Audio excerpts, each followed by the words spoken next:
പാകിസ്ഥാനെതിരെയുള്ള ഏതൊരു ആക്രമണത്തിനും ഇന്ത്യൻ സേന സുസജ്ജമാണ്. നേരത്തെ മുതൽ തന്നെ നമ്മൾ കേൾക്കുന്നുണ്ട്. ആഭ്യന്തരമന്ത്രിയും പ്രതിരോധ മന്ത്രിയും ഇക്കാര്യത്തിൽ ചില സൂചനകൾ നൽകി. ഇപ്പം നാവികസേനയും പറയുകയാണ്, ഞങ്ങൾ ഏത് നിമിഷത്തിലും ഏത് മേഖലയിലേക്കും കയറി അറ്റാക്ക് ചെയ്യാൻ തയ്യാറായിട്ടുണ്ട്. ഇതുകൂടാതെ ഇന്ത്യയിലേക്ക് C-17 എന്ന് പറയുന്ന അമേരിക്കയുടെ ചരക്ക് വിമാനങ്ങൾ എത്തിത്തുടങ്ങി. ചരക്ക് വിമാനങ്ങൾ എന്ന് പറയുമ്പോൾ ആ വിമാനത്തിൽ സാധാരണ കൊണ്ടുവരുന്ന യുദ്ധോപകരണങ്ങളും യുദ്ധോപകരണ മേഖലയിൽ ഉപയോഗിക്കുന്ന വാഹനങ്ങളുമൊക്കെയാണ്. ചുരുക്കം പറഞ്ഞാൽ ഇന്ത്യ ഇവിടെ തയ്യാറെടുക്കുന്നു. മറ്റ് ചില വിദേശ രാജ്യങ്ങൾ ഇപ്പം നെതന്യാഹുവിൻ്റെ രാജ്യത്ത് നിന്നും നമുക്ക് സൈനിക സഹായം നൽകാമെന്നുള്ള അറിയിപ്പ് വന്നിട്ടുണ്ട്. മൊത്തത്തിൽ ഇന്ത്യക്ക് വലിയ സഹായം കിട്ടുന്നു. പാകിസ്ഥാൻ പേടിക്കില്ലേ ശരിക്കും? അല്ല, പാകിസ്ഥാൻ പേടിക്കും എന്നുള്ള കാര്യം പാകിസ്ഥാനി ബുദ്ധിയുണ്ടെങ്കിൽ പേടിക്കേണ്ടതാണല്ലോ. കാരണം എന്താണെന്ന് വെച്ചിട്ടുണ്ടെങ്കിൽ ഒരു അക്രമം ഉണ്ടായെന്ന് വിചാരിക്കാം. മുൻപ് നടന്ന യുദ്ധങ്ങളെപ്പോലെ ആയിരിക്കില്ല ഇപ്പോഴത്തെ യുദ്ധം. അതിന് വ്യത്യാസമുണ്ട്. കാരണം അന്ന് ഉപയോഗിച്ചിരുന്ന തരത്തിലുള്ള യുദ്ധോപകരണങ്ങളല്ല ഇന്ന് ഉപയോഗിക്കപ്പെടുക. മാരകശക്തിയുള്ള ഒരുപാട് ഉപകരണങ്ങൾ ഉള്ള ഒരു കാലമാണ്. അതിൻ്റെ ഒരു ദൃശ്യം നമ്മൾ ഇപ്പോൾ നടക്കുന്ന പല യുദ്ധമേഖലകളിൽ നിന്നും കാണുന്നുണ്ട്. ഇസ്രായേൽ പലസ്തീൻ എന്ന് പറയുന്ന സ്ഥാനത്തെ നശിപ്പിച്ചു കളഞ്ഞു. ഗസ എന്ന് പറയുന്നതിൽ ഇനി ഒരു പൊടിക്കഷ്ണം പോലും ഇല്ലാത്ത രീതിയിൽ ഒരു തരിപ്പണമാക്കി. അപ്പുറത്താണെന്ന് വെച്ചാൽ റഷ്യയും അതുപോലെ യുക്രൈനും തമ്മിൽ നടക്കുന്നതായിട്ട് യുദ്ധത്തിലും മാരകമായിട്ടുള്ള നാശനഷ്ടങ്ങൾ സംഭവിച്ചുകൊണ്ടിരിക്കുന്നത് നമ്മൾ കണ്ടുകൊണ്ടിരിക്കുന്നതാണ്. അപ്പോൾ പാകിസ്ഥാനും ഇന്ത്യയും തമ്മിൽ ഒരു യുദ്ധം ഉണ്ടായിക്കഴിഞ്ഞാൽ തീർച്ചയായിട്ടും രണ്ടു കൂട്ടർക്കും നഷ്ടമുണ്ടാവും. പക്ഷേ ഭീമമായിട്ടുള്ള നഷ്ടം പാകിസ്ഥാന് തന്നെയായിരിക്കും. കാരണം ഈ യുദ്ധത്തിൽ മാരകമായ രീതിയിലായിരിക്കും പാകിസ്ഥാനിന് എതിരെ ഒരു ആക്രമണം നടത്തുക. കാരണം ഇടയ്ക്കിടയ്ക്ക് ഇങ്ങനെ പാകിസ്ഥാൻ ബാക്ക്ഡ് ആയിട്ടുള്ള ടെററിസ്റ്റുകൾ ഇന്ത്യയിൽ ആക്രമണം നടത്തിക്കൊണ്ടിരുന്നാൽ നമ്മളുടെ ഒരു ജീവിതം എന്ന് പറയുന്നത് സ്വസ്ഥമായിട്ട് മുന്നോട്ട് കൊണ്ടുപോകാനായിട്ട് പറ്റാത്തതായി മാറിത്തരും. എല്ലാത്തിനും ഒരു പരിധിയുണ്ട്. ആ പരിധി ലംഘിക്കപ്പെട്ടിരിക്കുന്നു എന്നാണ് ഇപ്പോൾ മനസ്സിലാക്കപ്പെട്ടിരിക്കുന്നത്. അതുകൊണ്ട് ഇന്ത്യ വളരെ സജീവമായിട്ട് യുദ്ധത്തിനാവശ്യമായിട്ടുള്ള എല്ലാ സംവിധാനങ്ങളും ഒരുക്കിക്കൊണ്ടിരിക്കുകയാണ് ചെയ്യുന്നത്. എനിക്ക് തോന്നുന്നു നേരത്തെ തന്നെ ബാക്കി എല്ലാ സൈന്യ വ്യൂഹങ്ങളും എന്നുവെച്ചാൽ ഇപ്പോൾ നാവിക സൈന്യമാണ് അവസാനമായിട്ട് അറിയിപ്പ് കൊടുത്തിരിക്കുന്നത്. എല്ലാ സംവിധാനങ്ങളും തയ്യാറാക്കിയിരിക്കുന്നു, ഞങ്ങൾ റെഡി, ഞങ്ങൾക്ക് ഒരു കമാൻഡ് കിട്ടിയാൽ മതി, ആ സമയത്ത് ആക്രമിച്ചേക്കാം എന്ന് പറയുന്നത്. അപ്പോൾ വ്യോമസേനയൊക്കെ അതിക്കും പിന്നെ റെഡിയായി നിൽക്കുകയാണ് ചെയ്യുന്നത്. കാലാൾപ്പടയിലൂടെ ഒരു യുദ്ധം എന്ന് പറയുന്നത് ആയിരിക്കില്ല ഇന്ത്യ ഇപ്പോൾ പ്രിഫർ ചെയ്യാൻ പോകുന്നത് എന്നാണ് എനിക്ക് തോന്നുന്നത്. നാവിക സേനയുടെയും വ്യോമസേനയുടെയും സഹായത്തോടുകൂടിയുള്ള ഒരു മിന്നലാക്രമണം വേണമെങ്കിൽ ഉണ്ടാകാം. ഇപ്പോൾ നമുക്ക് സുഖോയ് വിമാനങ്ങൾ നമ്മളിപ്പം ഫ്രാൻസിൽ നിന്ന് ഇറക്കുമതി ചെയ്തപ്പോൾ തന്നെ ഈ വിമാനങ്ങൾ പലയിടത്തും നമ്മൾ വിന്യസിച്ച് കഴിഞ്ഞു. ഒപ്പം പാകിസ്ഥാൻ എന്ത് ചെയ്യുന്നു, POK ഉൾപ്പെടെയുള്ള മേഖലകളിൽ നിന്ന് അവരുടെ ആളുകളെടുത്ത് മാറാൻ പറയുന്നു. എന്നിട്ട് പകരം ഈ മേഖലയിലേക്ക് അവരുടെ ഈ എയർക്രാഫ്റ്റുകളെ കൊണ്ട് വിന്യസിക്കുന്നു. അപ്പോൾ ഏത് രീതിയിലും അത്തരത്തിലുള്ളൊരു യുദ്ധം ഉണ്ടാകാം. ഇനി പാകിസ്ഥാൻ്റെ മന്ത്രി തന്നെ വന്നേച്ച് പറയുന്നു, ഞങ്ങൾ എന്ന് പറയുന്നത് ആണവ ബോംബ് കയ്യിലുള്ള ഒരു രാജ്യമാണ്. അപ്പോൾ തിരിച്ച് ഇന്ത്യയും പറഞ്ഞു ഞങ്ങളുടെ കയ്യിലിരിക്കുന്ന ഓലപ്പടക്കമൊന്നും അല്ലാന്ന്. അപ്പോൾ ഏത് തരത്തിലുള്ളൊരു ആക്രമണം നടത്തിയാലും അതിനൊരു പ്രത്യാക്രമണം ഉണ്ടാകാനുള്ള തയ്യാറെടുപ്പ് നടത്തുന്നു. ഒപ്പം നാവികസേന, ലോകത്തിലെ തന്നെ ഏറ്റവും മികച്ച നാവിക ഗ്രൂപ്പുകളിലൊന്ന് ഇന്ത്യയാണ്. ആ നാവികസേന തയ്യാറെടുപ്പ് നടത്തി എന്ന് പറയുമ്പോൾ INS വിക്രാന്ത് അടക്കമുള്ള വിമാനവാഹിനി കപ്പലുകളൊക്കെ തന്നെ ഈ പാകിസ്ഥാനെ ലക്ഷ്യമാക്കി നീങ്ങി തുടങ്ങുന്നു. അപ്പോൾ എല്ലാ വിധത്തിലും ഒരു ആക്രമണം ഉണ്ടായാൽ 4 വശത്ത് നിന്നുള്ളൊരു ആക്രമണം ഇതായിരിക്കില്ല ഇന്ത്യ ലക്ഷ്യം വെക്കുന്നത്. ആക്രമണം ഉണ്ടായിക്കഴിഞ്ഞാൽ ആ ആക്രമണം സമ്പൂർണ്ണമായിട്ട് ശത്രുവിനെ നിഗ്രഹിക്കുന്ന തരത്തിലേക്ക് വിന്യസിപ്പിക്കുക. അതിൻ്റെ ഫോക്കസിങ് അങ്ങനെ ആയിരിക്കും എന്നുള്ള കാര്യത്തിൽ ഒരു തർക്കമില്ല. കാരണം ഏത് യുദ്ധം നടക്കുന്ന സമയത്തും ഈ സ്ട്രാറ്റജിക് മൂവാണ് ഏറ്റവും പ്രധാനപ്പെട്ടത്. തന്ത്രപരമായിട്ട് എങ്ങനെയാണ് ഓരോ സൈന്യ വ്യൂഹത്തെയും നിരത്തുക എന്നുള്ളതാണ് ഏറ്റവും പ്രധാനപ്പെട്ടത്. അത് എല്ലാ വശത്തു നിന്നും പാകിസ്ഥാൻ പഴയൊരു പാകിസ്ഥാനല്ലേ ഇപ്പം. പാകിസ്ഥാൻ്റെ വലിയൊരു ഭാഗം ബംഗ്ലാദേശ് എന്ന് പറഞ്ഞുപോയി. ഇപ്പം നിലവിലുള്ള പാകിസ്ഥാൻ എന്ന് പറയുന്നത് തന്നെ പല കഷ്ണങ്ങളായിട്ട് വിഘടിക്കപ്പെട്ടിരിക്കുന്ന ഒരു സ്ഥിതിയിലാണ്. ഈ കഴിഞ്ഞ കുറച്ച് ദിവസങ്ങൾ മുമ്പാണല്ലോ അഫ്ഗാനിസ്ഥാനിൽ പോയിട്ട് പാകിസ്ഥാനിൽ ആക്രമണം നടത്തുന്നത്. അങ്ങനെ പാകിസ്ഥാനിൽ കയറി ആർക്കടിക്കാവുന്ന ഒരു സ്ഥിതിയിലേക്ക് പാകിസ്ഥാൻ ദുർബലപ്പെട്ട് കിടക്കുന്ന ഒരു സാഹചര്യം കൂടിയുണ്ട്. ഇന്ത്യ കയറി അടിച്ചാൽ പാകിസ്ഥാൻ എന്ന് പറഞ്ഞാൽ തരിപ്പണമായി പോകും എന്നാണ് പൊതുവെ ലോകരാജ്യങ്ങൾ വിലയിരുത്തുന്നതെന്ന് നമ്മൾ മനസ്സിലാക്കേണ്ടതാണ്. മാത്രമല്ല പാകിസ്ഥാൻ്റെ ഭാഗത്തു നിന്ന് ഇപ്പോൾ വന്നിരിക്കുന്ന നീക്കം എന്ന് പറയുന്നത് ആരുടെയും സപ്പോർട്ടില്ലാത്ത ഒരു നീക്കമായി മാറിയിരിക്കുക.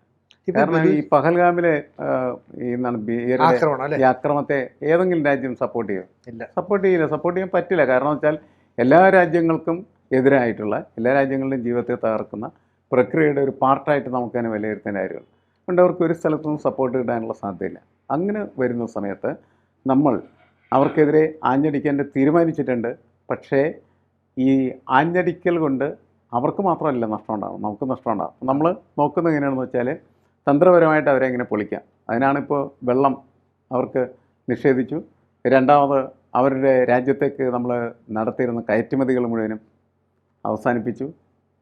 അവർക്ക് പരുത്തി, പഞ്ചസാര, ഓർഗാനിക് കെമിക്കൽസ്, ഫാർമസ്യൂട്ടിക്കൽസ്, മധുരപലഹാരങ്ങൾ, അങ്ങനെ ഒത്തിരി പദാർത്ഥങ്ങൾ നമ്മൾ അങ്ങോട്ട് കയറ്റി വെച്ചിരുന്ന അതൊക്കെ നിർത്തി. അവിടെ നിന്നും ചില സാധനങ്ങളൊക്കെ നമ്മൾ ഇറക്കുമതി ചെയ്തിരുന്നു, അത് നിർത്തി. രണ്ട് രാജ്യങ്ങളും തമ്മിൽ യാതൊരു വിധമായിട്ടുള്ള വ്യാപാര ഇടപാടുകളുമില്ല എന്ന് പ്രഖ്യാപിച്ചിരിക്കുകയാണ് ചെയ്യുന്നത്. കടുത്ത നടപടികൾ തന്നെയാണ് അതെല്ലാം. അതിനിടയ്ക്കാണ് ഈ സൈന്യത്തിൻ്റെ സജ്ജീകരണ വാർത്തകൾ പുറത്തു വരുന്നത്.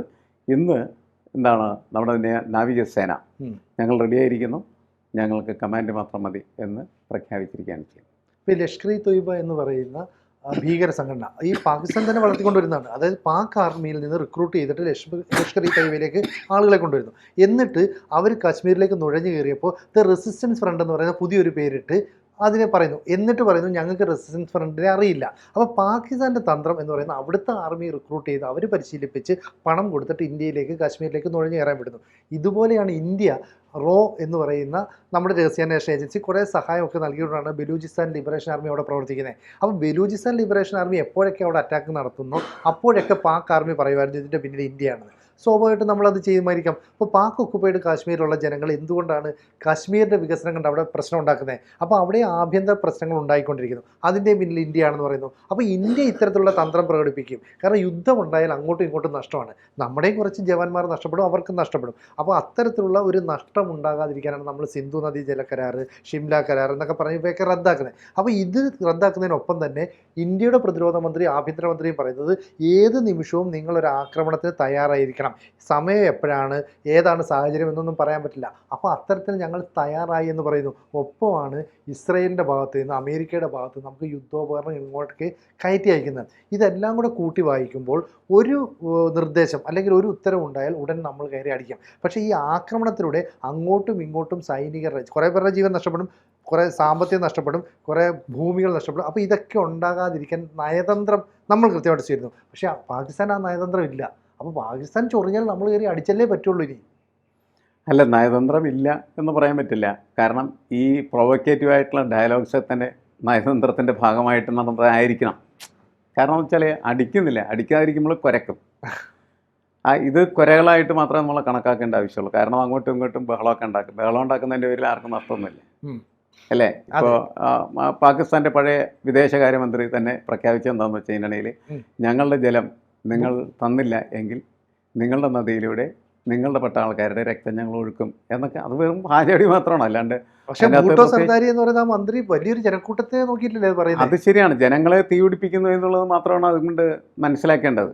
പക്ഷേ ഇതൊക്കെ നയതന്ത്രപരമായിട്ടുള്ള നീക്കങ്ങളായിട്ട് കൂടി നമുക്ക് കണക്കാക്കാം. കാരണം എന്ന് വെച്ചാൽ വാചകമടികൾ, വെല്ലുവിളികൾ, ഗോഗവിളികൾ, ഇതൊക്കെ കൊണ്ട് ആർക്കും നഷ്ടമൊന്നുമില്ല. പക്ഷേ ഒരക്രമം ആരംഭിച്ചു കഴിഞ്ഞാൽ, അല്ലെങ്കിൽ ഒരു രാജ്യം മറ്റൊരു രാജ്യത്തിനെതിരെ യുദ്ധപ്രഖ്യാപനം നടത്തി യുദ്ധം ചെയ്തു തുടങ്ങിയാൽ അതിൻ്റെ ആഘാതം എന്ന് പറയുന്നത് രണ്ടു കൂട്ടർക്കും ഒരേപോലെ ബാധിക്കുന്നത് തന്നെയാണ്. നമ്മൾ നേടുകയായിരിക്കും, ഒരു വശത്തൂടെ നമുക്ക് നേട്ടമുണ്ടാകും. പക്ഷേ നമ്മൾ സാമ്പത്തികമായി വലിയ പരാധീനതയിലേക്ക് വരും. യുദ്ധം ഏതെങ്കിലും സമൂഹത്തെ രക്ഷപ്പെടുത്തിയിട്ടുണ്ടോ? ലോകത്ത് ഒരിക്കലും നഷ്ടപ്പെടുത്തിയിട്ടില്ല. പക്ഷേ യുദ്ധം ചെയ്യേണ്ടി വന്നാൽ യുദ്ധം ചെയ്യും. അതല്ലെങ്കിൽ കഴിയുന്നിടത്തോളം നഷ്ടമില്ലാത്ത രീതിയിൽ എങ്ങനെ നീങ്ങാം എന്നായിരിക്കും എല്ലാവരും നോക്കുക. പാകിസ്ഥാൻ്റെ പ്രതിരോധ മന്ത്രി തന്നെ ഇപ്പോൾ പറഞ്ഞേക്കുന്നത് എന്തായാലും ഞങ്ങൾ ഇത്തരത്തിലുള്ള തീവ്രവാദത്തെ കഴിഞ്ഞ 3 പതിറ്റാണ്ടായി സപ്പോർട്ട് ചെയ്തു. അതുകൊണ്ട് ഞങ്ങൾ ഇപ്പോൾ ലോക രാജ്യങ്ങളുടെ മുമ്പിൽ അപമാനിതരായിട്ടുണ്ട്. ഞങ്ങൾ ബ്രിട്ടനും അമേരിക്കയ്ക്കും വേണ്ടിയിട്ടാണ് ഈ ഒരു മോശം പണിയൊക്കെ ചെയ്തത്. അത് ഞങ്ങൾക്കിപ്പോൾ മനസ്സിലാകുന്നുണ്ട് എന്ന് പറഞ്ഞാൽ പരോക്ഷമായി സമ്മതിക്കുന്നു. ഈ പഹൽഗാമിലും ഞങ്ങളാണ് ഈ പറയുന്ന തീവ്രവാദികളെ കയറ്റി വിട്ടത്, അല്ലേ? അതുകൊണ്ട് തിരിച്ചടി ഞങ്ങൾ ചോദിച്ച് മേടിച്ചോളും എന്നുള്ളൊരു അർത്ഥം കൂടെ അല്ല. അങ്ങനെയാണ്. ഇങ്ങനെ പ്രവർത്തിക്കുന്ന ആളുകൾക്ക് തീർച്ചയായിട്ടും തിരിച്ചടികൾ കിട്ടും. അതായിരിക്കും ചരിത്രത്തിൻ്റെ പാഠം.